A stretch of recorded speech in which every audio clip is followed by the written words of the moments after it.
Como toda série do estilo shonen, o protagonista sempre passa por diversas situações em que o seu nível de poder evolui. Com o Naruto não foi diferente, ao passo que ele se tornou um dos ninjas mais poderosos do mundo shinobi, além de ter se tornado o 7º Hokage de Konoha. Mas falando sobre o seu poder, quando o Naruto atingiu o nível Kage, eu sou o Matheus, seja bem-vindo e bora bater um papo sobre isso.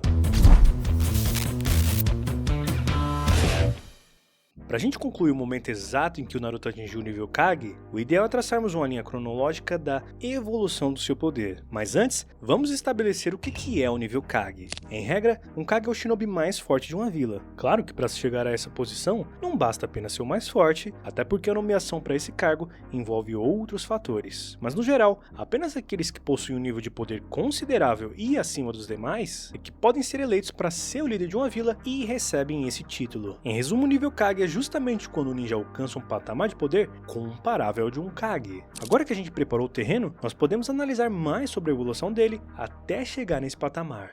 O Naruto é aquele cara que teve uma progressão de poder bem interessante se analisarmos desde o começo da obra, onde ele era um completo Zé Ninguém e aos poucos ele foi aprimorando as suas habilidades, desenvolveu novas técnicas e se tornou cada vez mais forte. Foi justamente o seu esforço e determinação que pavimentaram o caminho para o seu crescimento, como quando ele levou cerca de um mês para aprender a usar o Rasengan. Mas apesar dessa evolução, no final de Naruto clássico, ainda havia algumas lacunas e pontos a serem lapidados, como o domínio da técnica da invocação dos sapos, por exemplo. Veja só, na luta contra o Gaara, ele conseguiu invocar o Gamabunta com um pouquinho de sorte, porque depois contra o Orochimaru, ele mostrou que não tinha dominado a técnica ainda. E mesmo apesar do bom desempenho na luta contra o Sasuke, embora ele tenha perdido, sem dúvidas, ele estava longe do nível Kage ainda. Nesse ponto da história, eu me arrisco a dizer que ele estava bem acima do nível de um Chunin comum. Agora partindo pro Shippuden, Naruto passou quase 3 anos treinando com Jiraiya. O momento que vemos os frutos do seu treino foi no teste dos sinos que o Kakashi faz com ele e a Sakura. De qualquer forma, a gente percebe que o Naruto até evoluiu em alguns pontos. Ele ficou mais rápido, mais inteligente em combate e até melhor no uso de ferramentas ninjas. Mas sinceramente não vemos nada muito surpreendente. Muita gente vê esse treinamento como uma enorme decepção, visto que ele não mostrou nenhuma novidade no que se refere ao aprendizado de novas técnicas, tirando claro o fato de que ele aprimorou o Rasengan ao conseguir adicionar mais chakra para formar o Odama Rasengan. Me parece até que o resultado do treinamento foi mais um aperfeiçoamento dos fundamentos básicos de um ninja do que uma evolução digna de quem treinou com um dos Sanins lendários, e tem uma pequena falha nesse treinamento que logo mais eu comento. Até que chegamos na etapa do desenvolvimento do Rasen Shuriken. Essa técnica não só elevou seu poder destrutivo em comparação ao Rasengan base, como também mostrou a capacidade do Naruto de levar uma técnica já poderosa para outro patamar, ao combinar um controle avançado de chakra com a mudança de forma e da natureza ao adicionar o elemento vento. E a grande falha do treino do Jiraiya foi justamente o fato do Naruto não ter aprendido algo fundamental, que é sobre as transformações da natureza. Se olharmos para o Sasuke, por exemplo, aos 12 anos ele já dominava tanto o elemento fogo quanto o elemento raio. Já o Naruto aos 16 sequer fazia ideia do que era essa tal transformação. Esse provavelmente foi o maior erro de todo o seu período de treinamento. Só que como nem tudo são flores, apesar de ter desenvolvido o Rasen Shuriken, essa técnica trazia um grande problema. Além do imenso poder destrutivo, à medida com que ele usava a técnica, seu próprio corpo sofria com o impacto do golpe, que refletia nele também. Era um poder enorme e perigoso demais para ele naquele momento. Em outras palavras, o Rasen Shuriken era uma arma de altíssimo poder e que exigia bastante diligência no uso, algo que o Naruto só alcançaria depois com mais treinamento. Por conta disso, acredito que aqui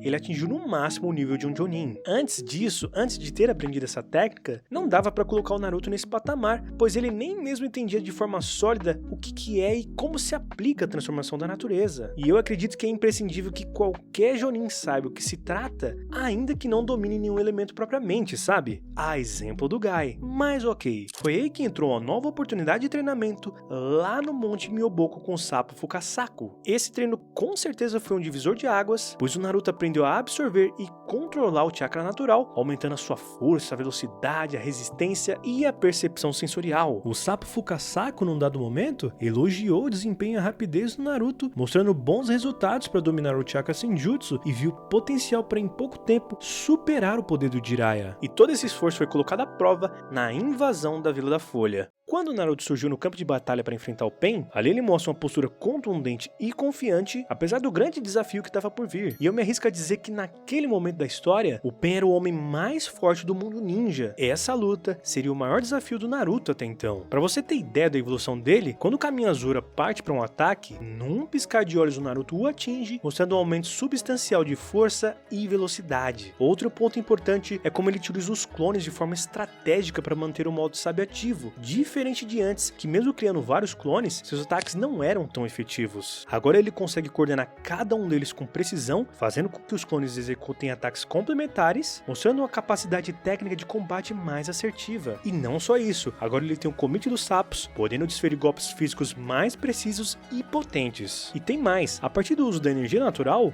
o Naruto foi capaz de usar uma versão melhorada do Dama Rasengan, com muito mais energia e poder destrutivo. E tem o detalhe que dominar o modo sábio não é fácil, porque exige um equilíbrio perfeito entre o corpo e a mente do usuário. É como o Shikaku Nara disse, se ele aprendeu o modo sábio, significa que ele está em outro nível. E na minha opinião, foi aqui que o Naruto obteve o nível Kage. Você lembra que antes era complicado para ele utilizar o Rasen Shuriken? Aqui ele encontrou o jeito de refinar a técnica e desenvolveu uma forma de lançá-la à distância sem se ferir. Esse é outro ponto que evidencia o seu progresso. Antes ele tinha nas mãos uma arma devastadora, tanto para o inimigo quanto para ele. Agora não. Agora ele tem uma técnica Rank S extremamente poderosa. Algumas pessoas acham que só posteriormente, ao conseguir controlar o chakra da Kurama, é que ele de fato atingiu o nível Kage, e é compreensível esse ponto de vista. Mas considerando que ele se saiu bem no combate contra o Pain, que era um portador do Rinnegan e com técnicas bastante apelonas, pode-se dizer que ele transcendeu até mesmo a patente de Jonin e alcançou o nível Kage. Não à toa o pai do Shikamaru e até mesmo a Tsunade confiaram nele e respeitaram a decisão de enfrentar o líder da Akatsuki sozinho. O Zetsu inclusive encontra o Sasuke e reconhece a evolução do Naruto, dizendo que ele estava mais forte do que o Sasuke, mesmo depois de já ter despertado o Mangekyou Sharingan. E o desfecho desse duelo foi algo que só reforça o quão forte ele estava naquele momento. Até mesmo o Kakashi, alguns capítulos antes, afirmou que o Naruto já tinha superado até ele mesmo.